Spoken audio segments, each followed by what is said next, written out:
जय श्री श्याम दोस्तों, आस्तिक कहानियों में आपका स्वागत है। माघ मास महत्तम अध्याय। दत्तात्रेय जी कहने लगे कि हे राजन, प्रजापति ने पापों के नाश के लिए प्रयाग तीर्थ की रचना की। सफेद गंगा जी और काली यमुना जी के जल की धारा में स्नान का महत्तम भली प्रकार सुनाया। जो इस संगम में माघ मास में स्नान करता है वह गर्भ योनि में नहीं आता। भगवान विष्णु की दुर्गम माया माघ में प्रयाग तीर्थ पर सब नष्ट कर देती है।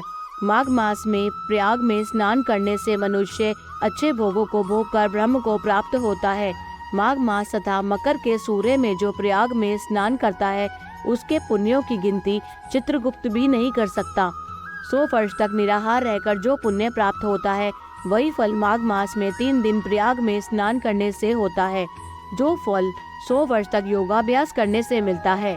जैसे सर्प पुरानी कैंचुली को छोड़कर नया रूप ग्रहण कर लेता है, वैसे ही माघ मास में स्नान करने से मनुष्य पापों को छोड़कर स्वर्ग को प्राप्त होता है। परंतु गंगा यमुना के संगम में स्नान करने से हजारों गुना फल मिलता है। हे राजन, जिसको अमृत कहते हैं वह यह त्रिवेणी ही है। ब्रह्मा, शिव, रुद्र, आदित्य, मरुदगण, गंधर्व, लोकपाल, यक्ष, गुह्यक, किन्नर, अणिमादि गुणों से सिद्ध तत्वज्ञानी ब्रह्माणी, पार्वती, लक्ष्मी, शची, नैना, दीति, अदिति, संपूर्ण देव पत्नियां तथा नागों की स्त्रियां, घृतांची, मेनका, उर्वशी, रंभा, तिलोत्तमा, अप्सरागण और सब पितर मनुष्यगण, कलयुग में गुप्त और सतयुग आदि में प्रत्यक्ष सब देवता माघ मास में स्नान करने के लिए आते हैं। इन दिनों माघ मास में प्रयाग में स्नान करने से जो फल मिलता है वह ईश्वर ही कह सकता है। मनुष्य में कहने की शक्ति नहीं है।